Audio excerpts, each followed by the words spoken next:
Mga tradisyonal na sinusuot ngayon dito mga kawaw, ito po yun matatagpuan sa Saudi Arabia, sa Jeddah po tayo. Kasi dito man din mga kawaw, may sumasayaw ng mga bata. So kanina po may na sumasayaw na may mga adult dito, pero hindi natin nabutan. So ngayon dito mga kawaw, allowed tayo mag-video dito, pero hindi gano'n nakapokus yung mukha. Pero allowed naman kasi yan dito.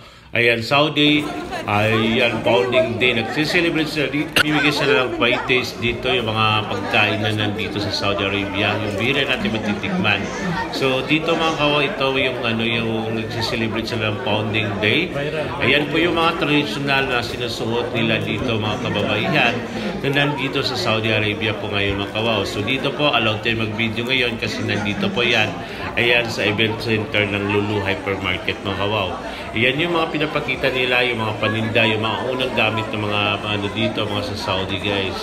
Yan po yung Saudi Founding Day ngayon, and then yung mga iba-ibang mga gamit nila na mga sinauna pa, nandito ngayon.